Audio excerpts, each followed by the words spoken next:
Hi, I'm Richard from Northern Farm and Flowers in Goshen, Connecticut, and the intent of this video is to show people the behind the scenes of our farm and how it works and how food is produced.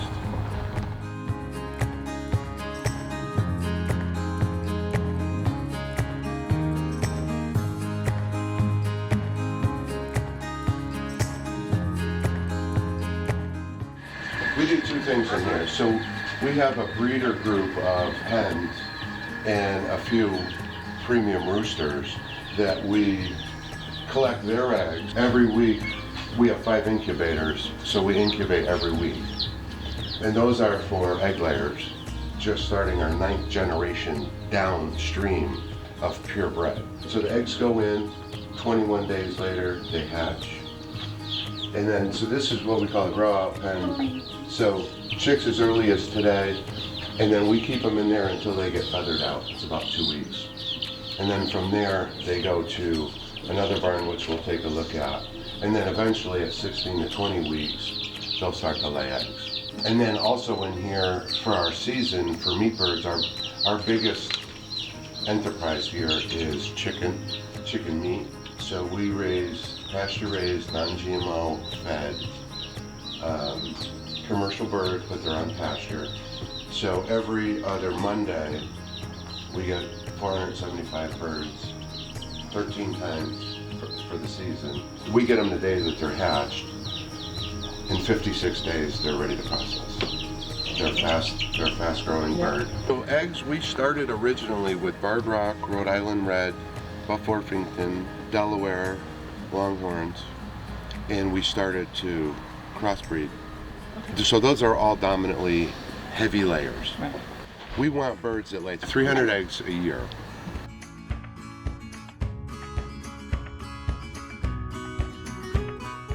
All of our grain comes from Pennsylvania, non-GMO.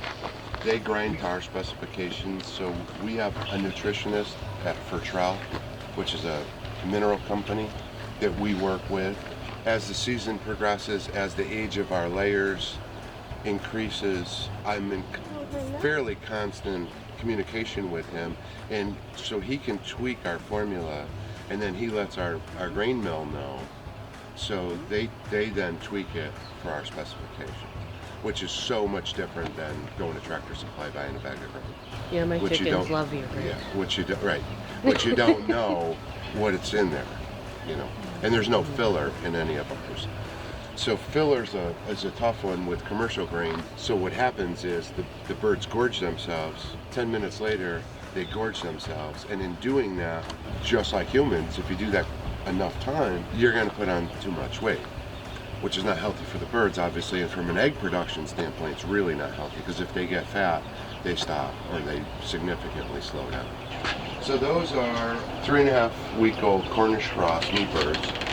And as I said, the lifespan is 56 days from hatch to process, which creates a roughly 5-pound carcass. They're the only birds, anybody who raises birds for meat is raising pretty much, 95% are raising that bird, because they're fast, they're efficient, but we farm one way, and that's what our customers want.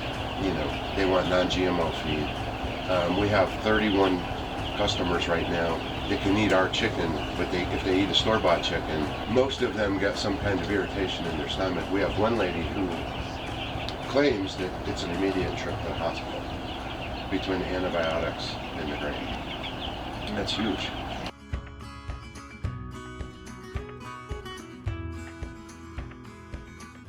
So from the brooder box in the basement, this is their next step.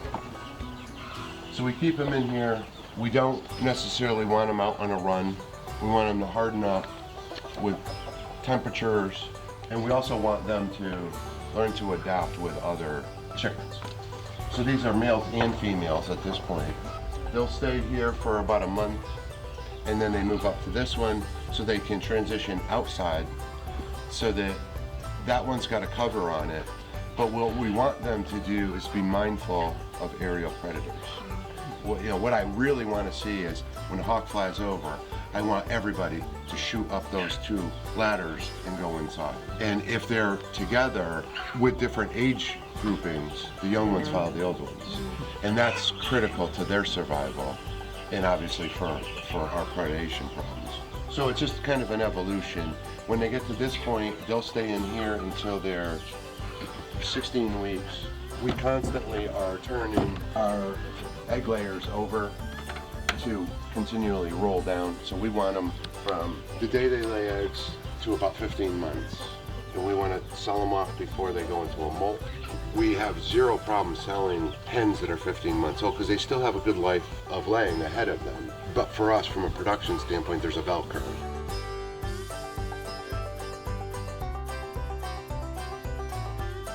Meat birds come from the tunnel, so they're 4 weeks at that point because they're in the brooder for 2 weeks, they're in the tunnel for 2 weeks, we harden them off, and then they go out for 4 weeks.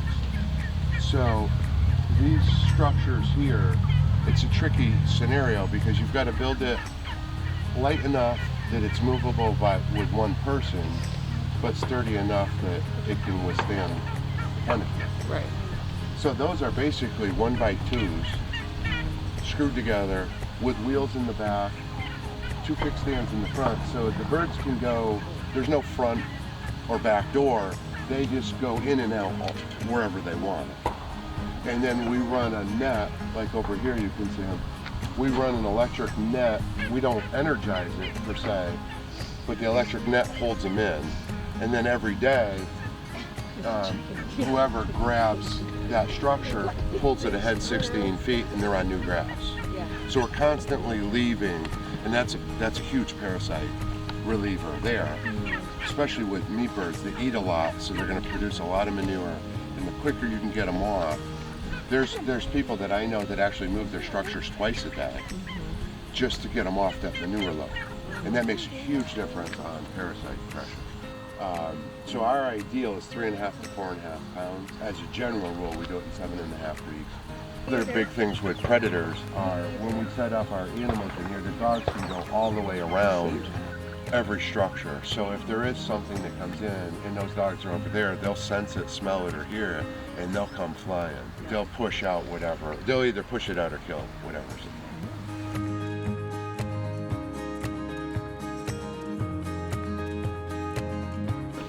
And they love back scratches, and they love ear scratches.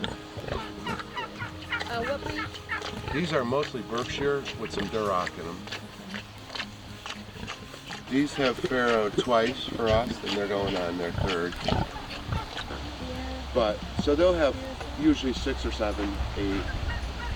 Most of them, first time you have what they call mummies, so you get a stillborn or 2. Second litter, these 3, their last go around, which was Easter weekend. So we had Good Friday, Saturday, Sunday. 3 different farrowings. They weaned 32 piglets. 3 of them. Yeah.